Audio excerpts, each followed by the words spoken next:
Fall is right around the corner, but that fall color has already arrived here at Hornbaker Gardens. Come take a look at all they have to offer here at the Garden Center.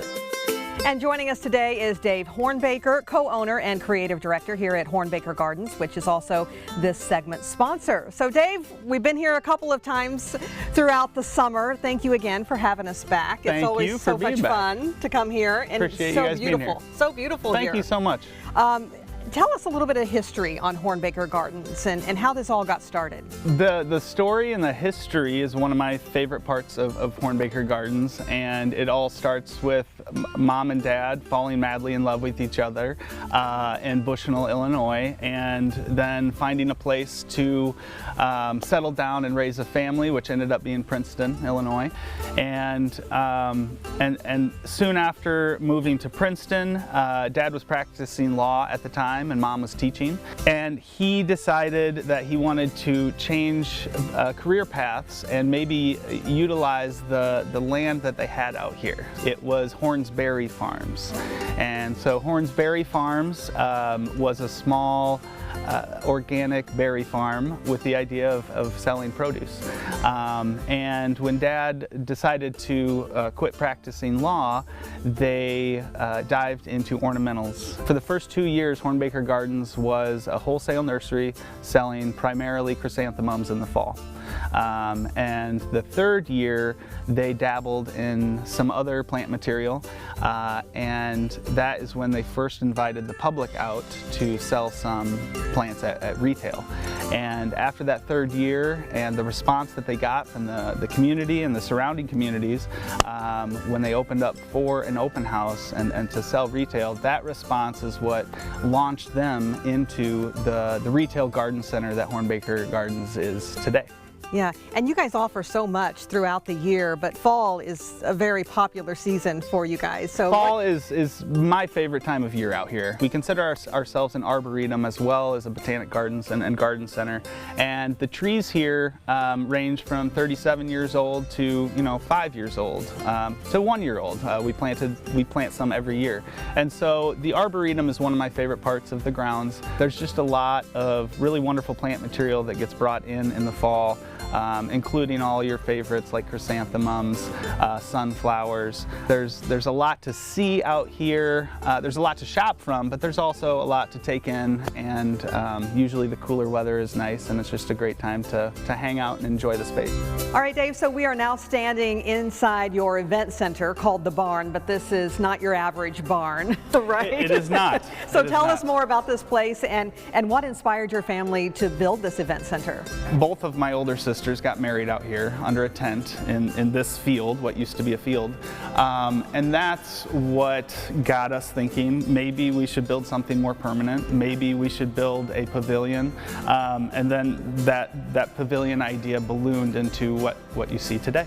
Yeah, it's beautiful inside here. Thank you. Definitely. Thank you. And you guys are known for being a destination garden center, but folks might not realize you're also a very popular wedding destination for a lot of folks. Is fall a popular time for weddings around here? Fall is by far the most popular time of year. The fall color is incredible. Like I said, the trees that have been planted, scarlet oaks, sugar maples, red maples, black gums, they all light up in the fall.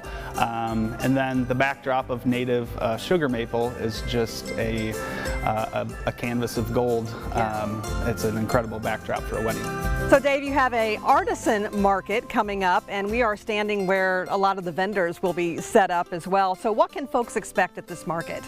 A lot of really wonderful fine art from around the Midwest. And yes, we are standing right in the middle of what will be the aisle throughout what we call the parkway, right in front of the parking lot here. And on either side of that aisle will be 10 by 10 tents, each having an artist, and the artists, the media ranges from wood carving, jewelry, pottery, mosaic tile, collage, drawings, mixed media, metal arts, photography, painting, gourd art, glass, leather, and more. A little bit of everything, yes. Right? Yeah. So give us the details on when the market is happening. It'll be September 14th, 10 a.m., running until 4 o'clock. and there'll be music, live music throughout the day. Really good food vendors here, on top of all the incredible art to be seen. Yeah, and all the beautiful plants too. And all the right? beautiful plants, yes. And the idea of the artisan market was born out of two things. One was to get people out here in the fall. Marcy is our office manager, and she spearheaded the first one 11 years ago. And one of the big reasons that she wanted to have a market out here was to create more exposure for artists and set up in a beautiful setting and a beautiful time of year to show their art. Yeah, for sure. And when folks come out here to visit, they can also take part in your community mural. So let's talk a little bit about that.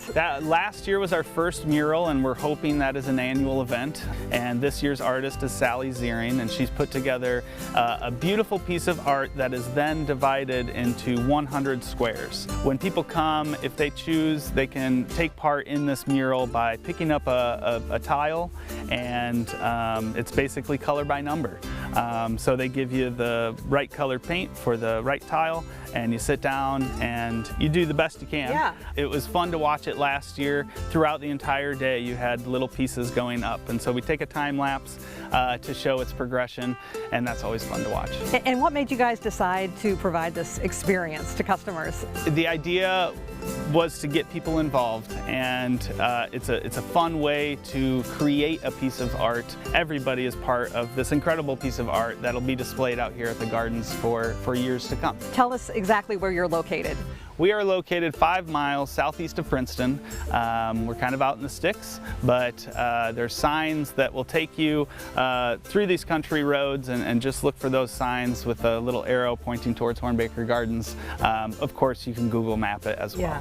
Yeah, definitely worth the trip though. Yes, it is. All right, Dave, as always, thank you so much for having us back. Thank you for being here, Brandy. Really appreciate it. Again, this segment was sponsored by Hornbaker Gardens, and for more information, you can go to hornbakergardens.com. We'll also have all those details posted on ourquadcities.com.